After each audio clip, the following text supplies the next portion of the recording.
Hello, bonjour à tous, bienvenue sur Authentique, l'émission qui nous aide à vivre une vie libre et épanouie. Bonjour Dani. Bonjour. Yes, je suis très enthousiaste pour le sujet d'aujourd'hui parce que c'est un sujet de société. Donc on parle de vivre une vie épanouie, authentique. Donc on va parler de chrétiens, culture et tradition.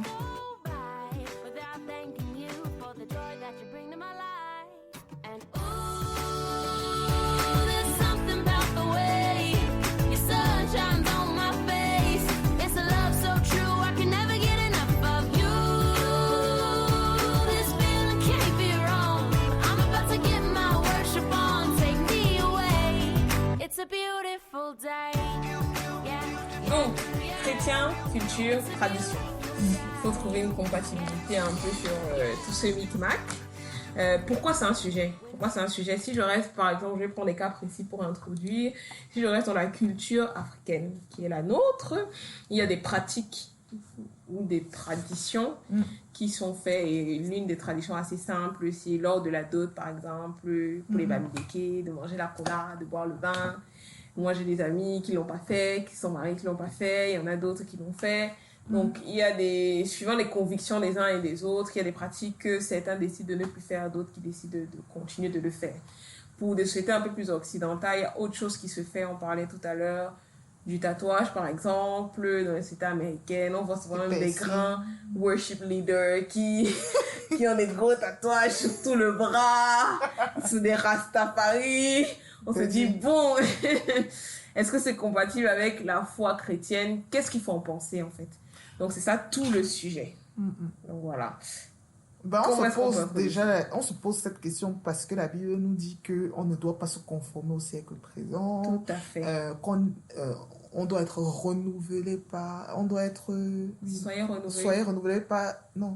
Soyez transformés par le... On doit être transformé par le renouvellement de notre intelligence. Yes. La Bible nous dit aussi qu'on est dans le monde, mais on n'est pas du monde. Et aussi qu'on est la lumière du monde. Qu'on est la lumière et le C'est-à-dire que les gens nous regardent. Ce qu'on fait a de l'importance. C'est pas négligeable. Ce n'est pas juste ma vie. Et je fais ce que je veux de ma vie. Non. Et que la culture, c'est quelque chose d'inné. Quelque chose qu'on a... c'est quelque chose qu'on a... Comment je voulais dire non plus. Oui, c'est ce que je voulais dire. Quelque chose, c'est pas inné dans le sens tu ne nais pas avec ta culture, tu le reçois. Mais je voulais dire inné par rapport à la nouvelle naissance. C'est que tu as déjà ta culture quand tu nais de nouveau. Oui, tout à fait, c'est vrai. Et du coup, il y a beaucoup de questions à se poser sur les pratiques qu'on a, pourquoi on les fait, est-ce qu'elles sont en conformité, parce que Seigneur dit aussi de juger toutes choses à la lumière de sa parole. Tout à fait. Est-ce que tout ce qu'on fait est compatible avec la parole de Dieu? Et notamment, ça touche le scope de certaines traditions. Tout à fait.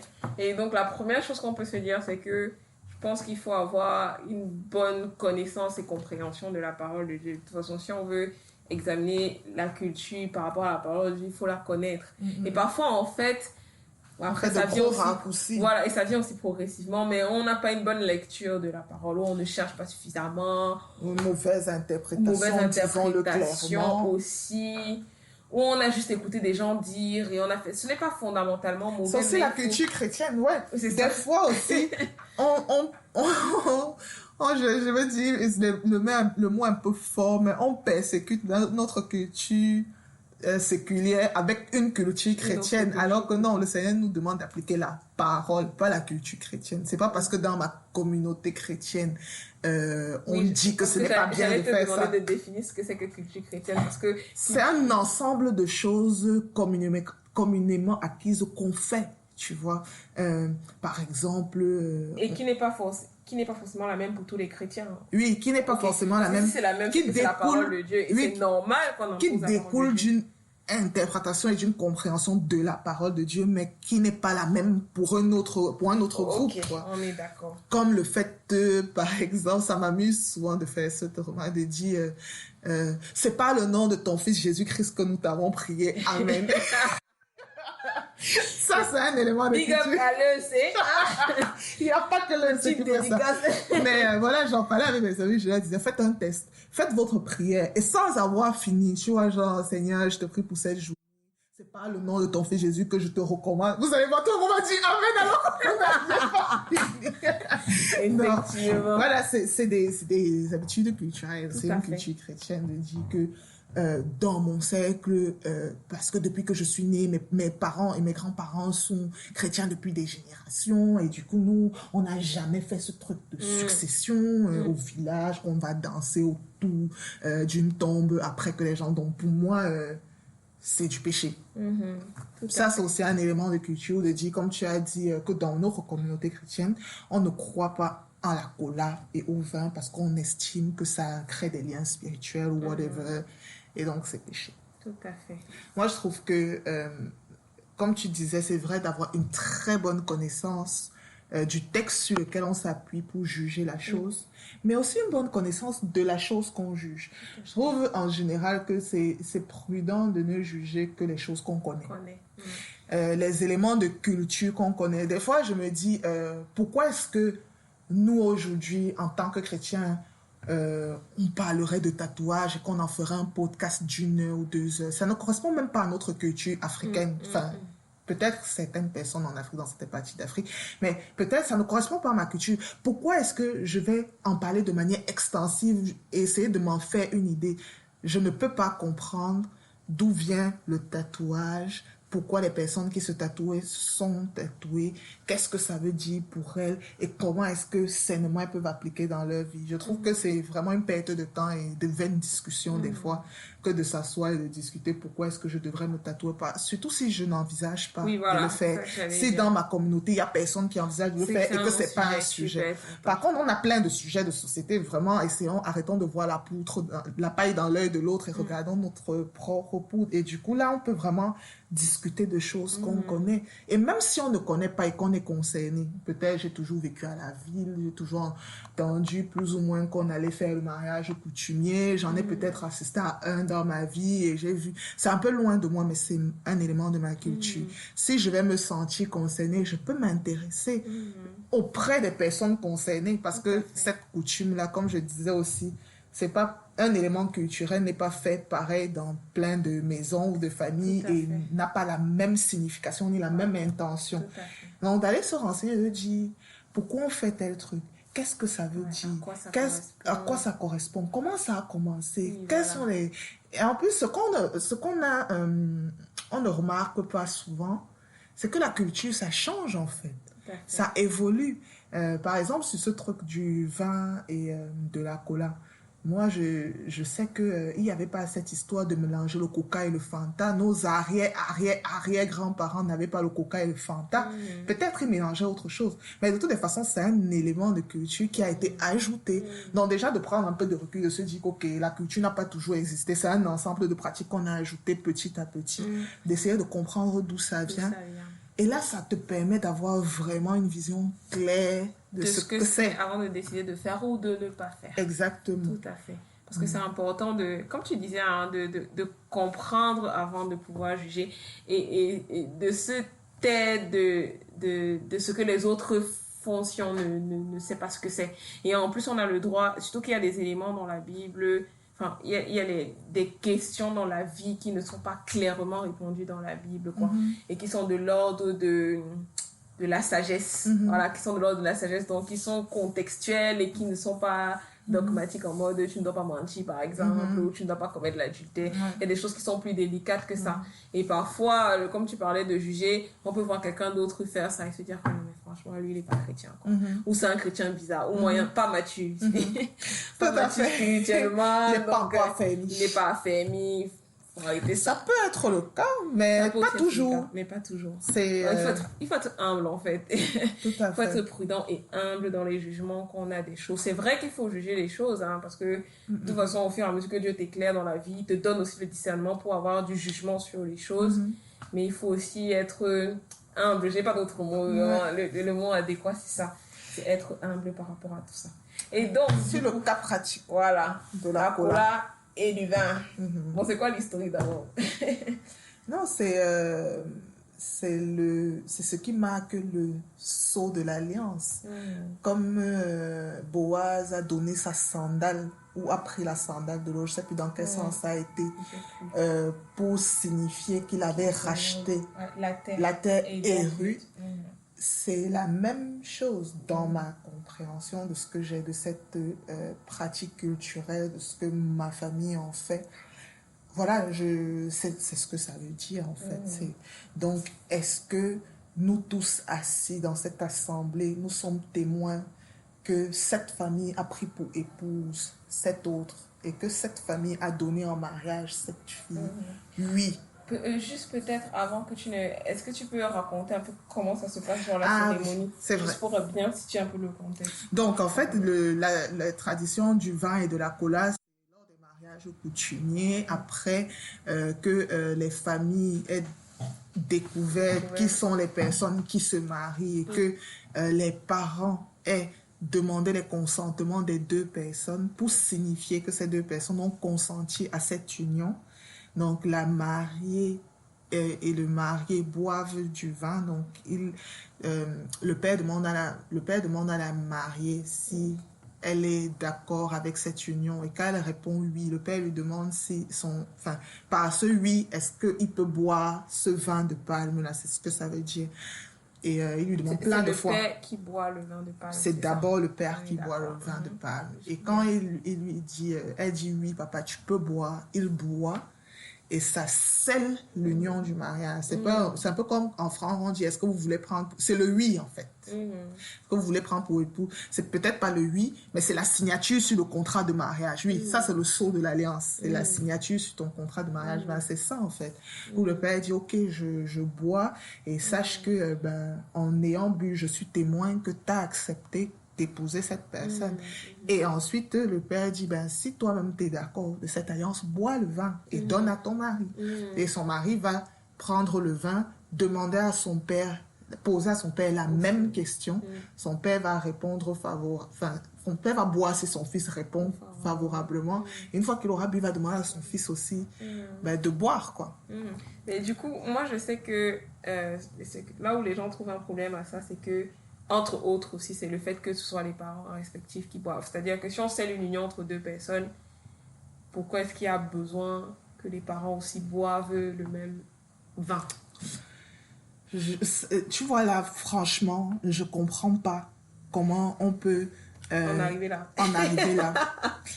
Parce que parce que du coup, je comprends pas parce que la culture, sur cet aspect, la culture africaine, je vais spécifier Bamileke parce que je ne sais pas très bien dans les autres, est en ligne avec la culture biblique, en fait. Dans le sens où on prenait une fille dans sa famille, c'est une famille qui donnait cette fille en mariage et c'est une famille qui venait la chercher, en fait.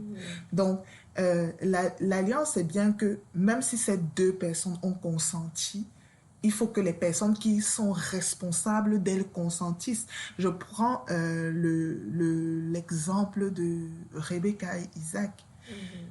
C'est pas Rebecca.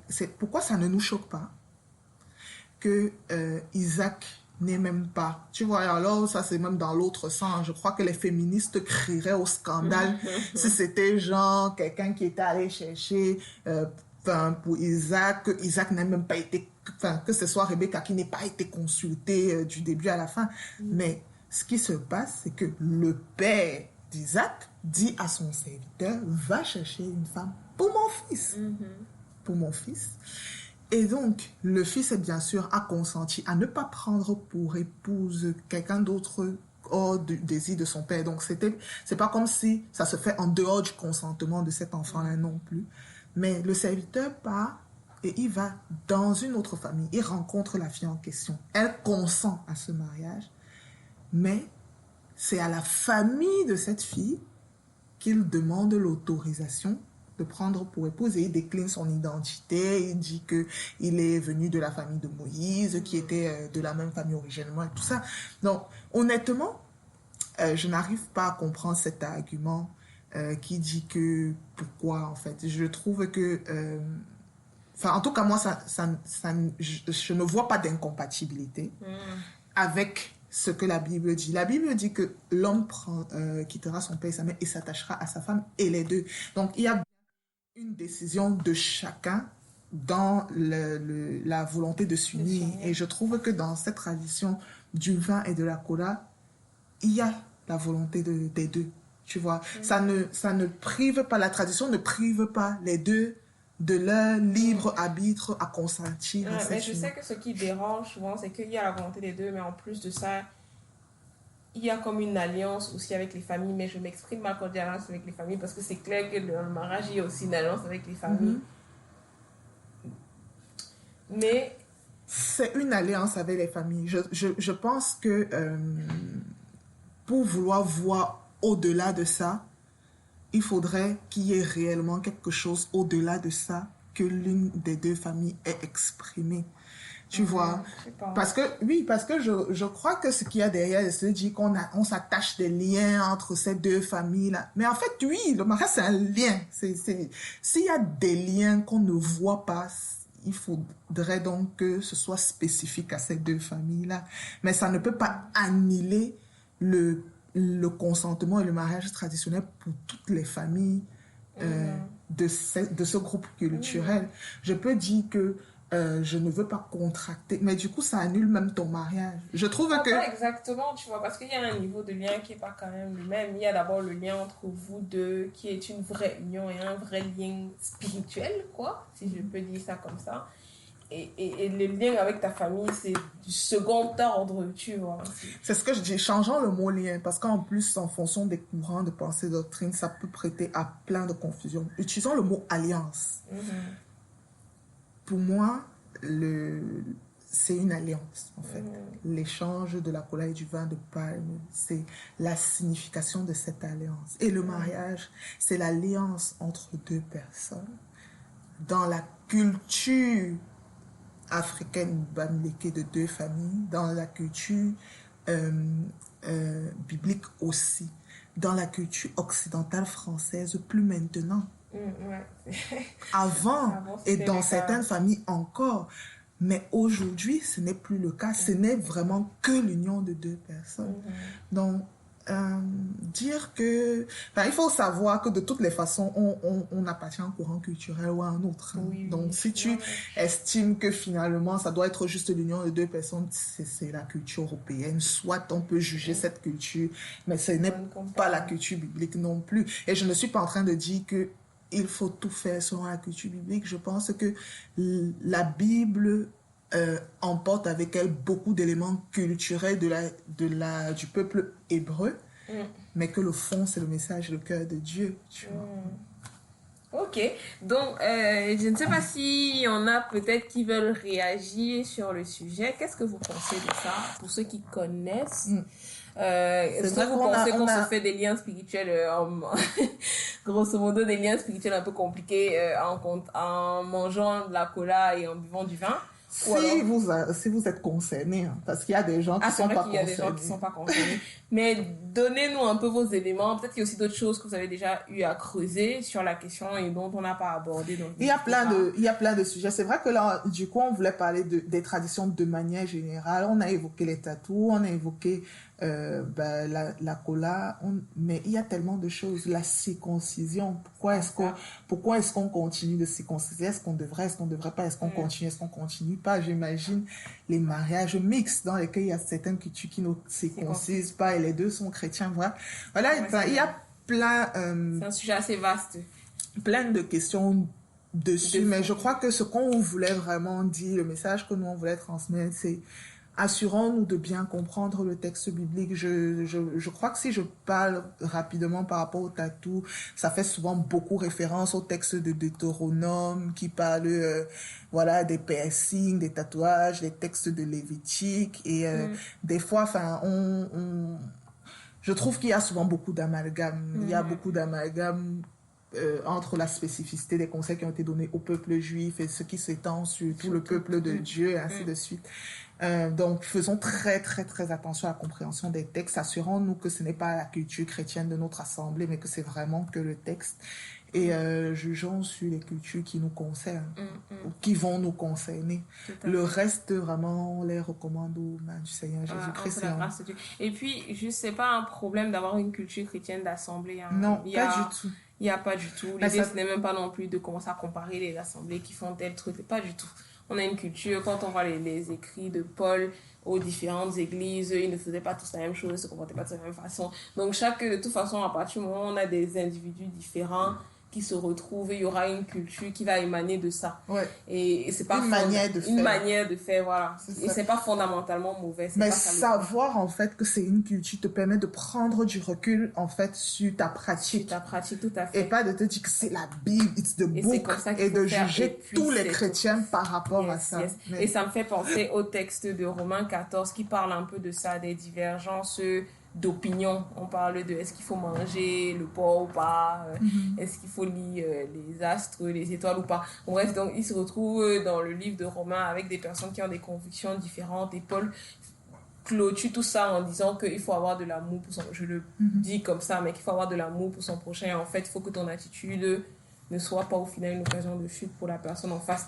Donc il faut aussi jauger les choses et tout fait pour la gloire de Dieu, quoi. Et si je fais les choses pour la gloire de Dieu, je ne veux pas être une occasion de chute. Si je sais que manger halal devant mon frère en Christ, pour lui, ça va perturber toute sa foi, j'arrête de manger halal à ce moment-là, quoi. Et je ne vais pas en mourir non plus, quoi.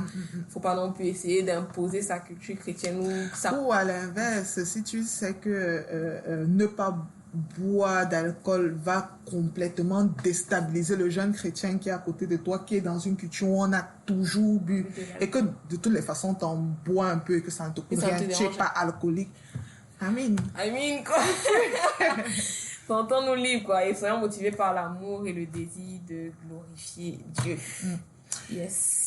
Sur ce. Donc, sur ce, à nous revoir dans un prochain épisode de podcast. Je ne sais pas encore sur quoi ce sera le sujet, mais bon. À plus tard. Que Dieu vous bénisse.